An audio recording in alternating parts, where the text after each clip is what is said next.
சென்னை ஐஐடியில் இடஒதுக்கீடு. நல்லா கேளுங்க, பேராசிரியர் ப்ரொஃபசர். மொத்தம் எஸ்சிக்கு 47 இடங்கள். சென்னை ஐஐடியில தாழ்த்தப்பட்டவர்களுக்கு மொத்தம் 47 இடங்கள். நிரப்பப்பட்டவை வெறும் 5 தான். 42 இடங்கள் நிரப்பப்படவில்லை. அந்த 42 இடங்களிலும் வேறொரு பிரிவினர் நிரப்பப்பட்டுள்ளார்கள். அடுத்து சென்னை ஐஐடியில இணை பேராசிரியர் அசிஸ்டன்ட் ப்ரொஃபசர். அசிஸ்டன்ட் ப்ரொஃபசர்ல நீங்க பாருங்க, எஸ்சிக்கு 27 இடம், நிரப்பப்பட்டவை 4, எஸ்டிக்கு 13, நிரப்பப்பட்டவை 1, ஓபிசிக்கு 49, நிரப்பப்பட்டவை 19, ஓசி வெறும் 90 இடங்கள், நிரப்பப்பட்டவை 156 இடங்கள். அதே மாதிரிதான் ப்ரொஃபசர் 154 இடங்கள் அவங்களுக்கு ஒதுக்கப்பட்டது. ஆனால் சென்னை ஐஐடி வழங்கியது 273 இடங்கள். எஸ்டி பழங்குடிகளுக்கு வழங்கினது வெறும் 23. அதில் 23 இடத்தில் அவர்கள் கொடுத்தது ஒரு இடம் தான். அடுத்து பாருங்க, துணை பேராசிரியர். அதுல எஸ்சி தாழ்த்தப்பட்டவர்களுக்கு மொத்த இடங்கள் 30.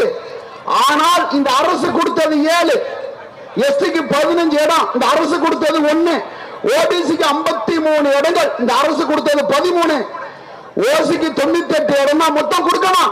170 இடங்களை சென்னை ஐஐடி கொடுத்திருக்கிறது.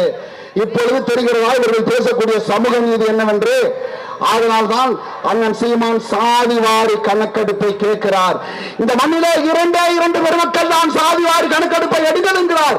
ஒன்று எங்கள் மரியாதைக்குரிய மருத்துவர் ராமதாஸ் அவர்கள், அடுத்து எங்கள் அண்ணன் செந்தமன் சீமான் அவர்கள் தான் இதை கேட்கிறார். யார் கேட்பா? சமூக நீதி என்று இவர்கள் பேசிக்கொண்டு சமூகத்திற்கான அநீதிகளை அளித்துக் கொண்டு இருக்கிறார்கள். இதை கேட்பதற்கு இங்க ஒரு கட்சி இல்லை, இதை கேட்பதற்கு ஒரு அரசியல் தத்துவம் இல்லை. அதை நாங்கள் தான் கேட்க வேண்டிய. இந்த மண்ணை மக்களை உயிருக்கு மேலா நேசிக்கக்கூடியவர்கள் நாங்கள். அதான் சீமான் கேட்கிறார், இதை நீ அள்ளி கொடுக்காத, அளந்து கொடு, எடுத்து கொடுக்காத, எண்ணி கொடு. நாங்கள் 1 கோடி படையாச்சா, கணக்கெடுத்து கொடு. நாங்கள் 1 கோடி பறையரா, கணக்கெடுத்து கொடு. நாங்கள் 75 லட்சம் பல்லரா, கணக்கெடுத்து கொடு. நாங்கள் 1 கோடியா, கணக்கெடுத்து கொடு. நாங்கள் கவுண்டர் 75 லட்சம் 1 கோடி பரா, கணக்கெடுத்து கொடு. கணக்கெடுத்து எங்களுக்கான அவனுக்கான பிரதிநிதித்தை நீங்கள் அளிக்க வேண்டும் என்றுதான். இது ஒரு நெருக்கடியான சூழ்நிலை தமிழக அரசு இங்கே சென்று கொண்டு இருக்கிறது. அன்னை தமிழகத்திலே உள்ள அத்தனை பதவிகளும், அத்தனை அரசு பதவிகளும், அத்தனை வேலை வாய்ப்புகளும் யாரோ ஒருவர் நம் பெயரில் எடுத்துக்கொண்டு இருக்கிறார். நீங்க பார்க்கலாம், கிராம பரப்பத்தில் வங்கிகள்ல, நீங்க கிராமத்தில் உள்ள உங்க வங்கிகள்ல வேலை பார்க்கிறது யாரு? எல்லாம் மேனேஜர் யாரு? நீ போனி, நீ கொடுத்து பாருங்க, எல்லாம் ஹிந்திக்காரனா இருக்கிறான், வடக்கனா இருக்கிறான்.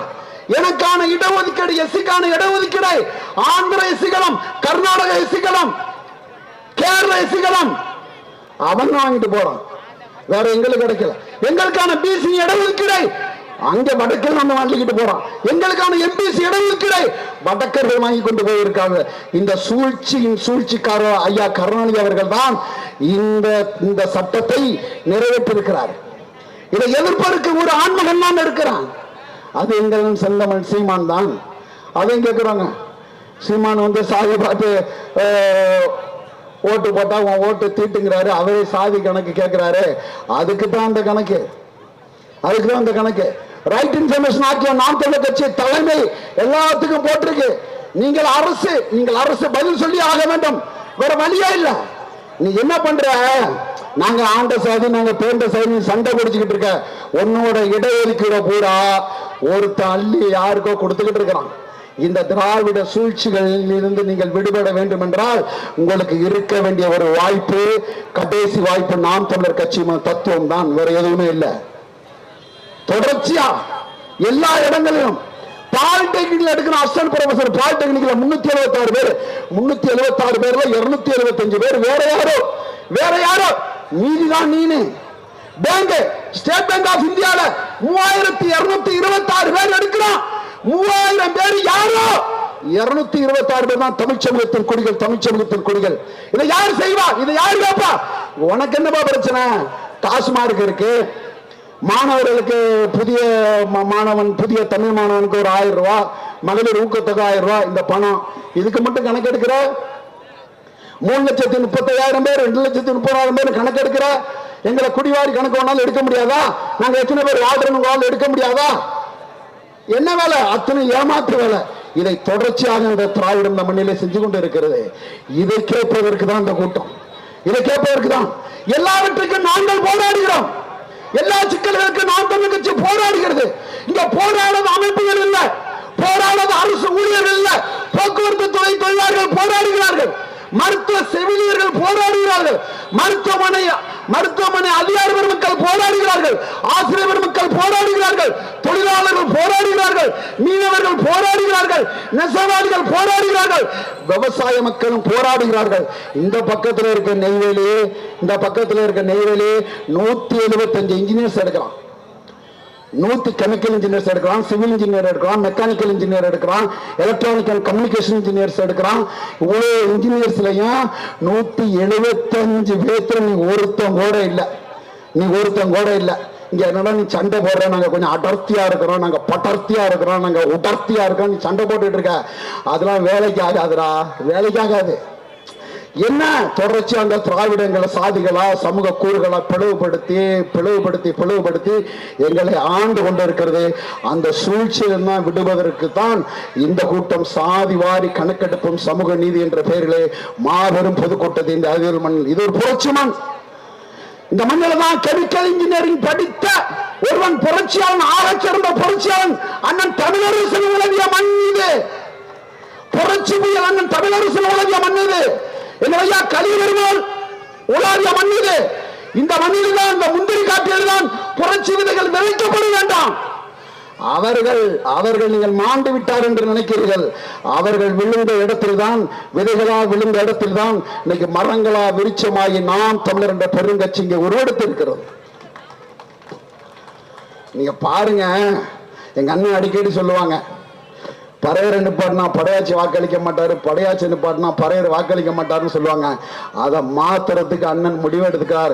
ஒரு காலமரம், அண்ணன் தமிழர் நிலத்தில் ஒரு காலமரம், பறையரும் படையாச்சும் இரு கரங்களை பிடித்துக் கொண்டு அண்ணன் சீமானோடு வந்து ஆட்சி அதிகாரத்தை ஏறக்கூடிய ஒரு காலத்தை நாம் தமிழர் பிள்ளைகள் உருவாக்காமல் நாங்கள் இந்த மண்ணை விட்டு செல்ல போவதில்லை.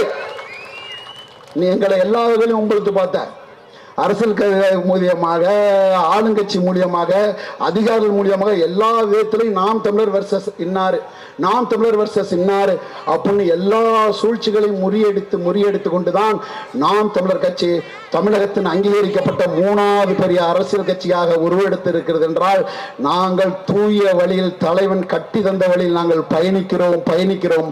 உங்களுக்கான ஒரே வாய்ப்பு தான் இருக்கு உறவுகளே.